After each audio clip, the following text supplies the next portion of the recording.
Datang seorang jamaah menemui saya, Ustadz Somad, saya kena penyakit insomnia, gak bisa tidur malam. Jam 2 malam mata saya masih berkedip-kedip. Bismika Allahumma ahya wa amut, gak mempan. Sebabnya apa Pak?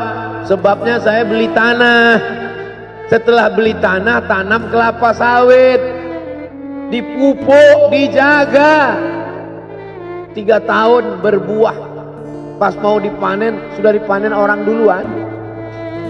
Ternyata tanahnya bermasalah, dibawa ke pengadilan, dia yang menang. Akhirnya sampai jam 2 malam gak bisa tidur. Apa yang terlintas dalam pikiran? Kenapa beli tanah, kenapa tanam sawit, kenapa beli tanah, kenapa tanam sawit, kenapa diambil orang, kenapa dulu nggak ternak ikan aja, kenapa nggak ternak puyuh. Berbulan-bulan nggak bisa tidur. Akhirnya pergi ke psikiater. Pak psikiater, ya saya sudah 2 bulan nggak tidur Pak psikiater. Akhirnya Pak psikiater buat resep. Ini obatnya, yang ini dimakan sebelum makan, yang ini dimakan setelah makan, yang ini 3 kali, yang ini 2 kali. Akhirnya memikirkan resep itu, makin gak bisa tidur. Dimakan, tertidur. Dosisnya habis, terbangun. Kenapa beli tanah, kenapa tanam?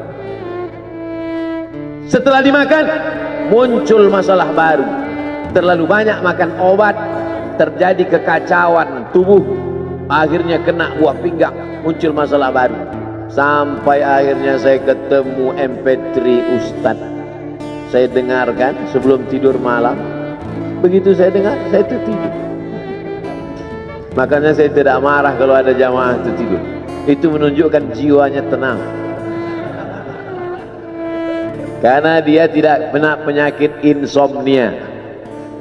Orang Amerika, orang Eropa, mobilnya mewah, apartemennya cantik, rumahnya megah, duitnya banyak, dolarnya bejibun, gak bisa tidur karena masalah hidup dunia. Kita naik angkot kelewatan gang. Itu menunjukkan apa? Di mana letak ketenangan itu? Huwallazi anzala sakinata fi qulubil mu'minin. Dia yang menurunkan ketenangan ke dalam hati orang yang beriman. Oleh sebab itu maka iman ini mesti disiram dengan ilmu. Majelis ilmu adalah majelis zikir. Majelis ilmu adalah majelis turunnya rahmat dan barakah. Majtama'a qaumun fi baitin min buyutillah. Sekelompok orang berkumpul di rumah Allah, yatsluna kitab Allah, membaca ayat-ayat Allah, wa yatadarasunahu fima bainahum, mengkaji isinya. Nazalat alaihimus sakinah, turun ketenangan.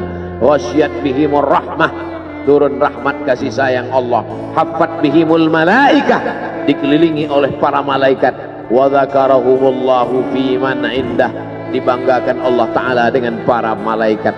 Tadi malam ketemu dengan murid dari Syekh Muhammad Yasin bin Isa Al-Fadani di Zawiyah Raudhah. Ketemu, cium tangan, barokah, zikir, sholawat, tenang jiwa. Lalu kemudian subuh ini ketemu dengan Abah Raud, ketemu dengan para penghafal Quran, ketemu dengan santri-santri, tenang jiwa. Tidak ada yang menenangkan jiwa ini selain daripada majlis zikir, majlis ilmu. Betapa meruginya ayam-ayam mati di lumbung padi. Benih tidak disiram, mati. Benih yang disiram dengan majlis ilmu tumbuh, tapi tidak berbuah. Maka mesti disiram pakai pupuk buah. Datang konsultasi, ini kenapa tidak berbuah? Kenapa ini tidak berbuah? Karena ternyata dia mesti diamalkan. Sudah dapat ijazahnya, sudah talaqi, sudah halaqah, kenapa nggak berbuah? Belum diamalkan. Paksa-paksakan diri sebelum tidur malam, wudhu dulu, sholat witir. Paksa-paksakan diri bangun malam, tahajud. Paksa-paksakan diri siang, sholat qabliyah, sholat ba'diyah. Paksa-paksakan diri pagi, sholat duha. Paksa-paksakan diri, sholat subuh berjamaah. Barulah dia berbuah. Kalau dia tidak berbuah, dia hanya sekedar pokok kayu, yang hanya membuat sampah saja. Tapi paling tidak tempat orang bernaung di bawah ketika panas, tapi manfaatnya tidak sesuai karena yang ditunggu itu buahnya. Masa pohon kayu rindang besar tidak berbuah, sementara semangka yang kecil buahnya besar? Oleh sebab itu maka mesti berbuah. Benih disiram, berbatang, berputih, berbuah. Buahnya ranum, cantik dan indah. Begitu dibelah tak bisa dimakan. Kenapa? Ulat semua isinya. Oleh sebab itu mesti dijaga. Benihnya disiram. Apa yang bisa menjaga ini? Diprotek dia. Kenapa apel tidak dimakan ulat? Bukan karena ulat tidak sanggup beli apel, tapi karena disemprot pestisida. Ulat tahu ini ada pestisidanya, maka dia tidak makan. Kita nggak tahu, dimakan. Ikan asin tidak dikerubungi lalat, tidak ada satupun lalat yang hinggap di ikan asin. Kenapa? Karena lalat tahu ikan asinnya pakai formalin. Manusia nggak tahu. Pintar mana manusia dari lalat? Jangan jawab. Akhirnya orang makan, menumpuklah pestisida dan formalin dalam darah. Apa namanya? CANCER, cancer. Karena dia tidak larut dalam tubuh. Yang lain-lain larut. Makanan-makanan larut menjadi energi, menjadi sampah, dibuang menjadi kotoran. Sama seperti daun, kalau jatuh ke tanah larut menjadi pupuk, tapi plastik tidak larut, maka plastik sampah bertebaran. Oleh sebab itu maka ini mesti dijaga. Apa yang bisa menjaga buah apel supaya tidak berulat? Jagalah dia dengan ikhlas. Kamu kenapa nggak ke masjid? Saya kalau ke masjid riak, maka saya nggak ke masjid biar ikhlas. Tarkul amal li ajlin nas riak. Kata Imam Fudail bin Iyad, tarkul amal li ajlin nas riya. Tidak jadi beramal karena takut dipuji orang, riya. Wal amal li ajlihim syirik.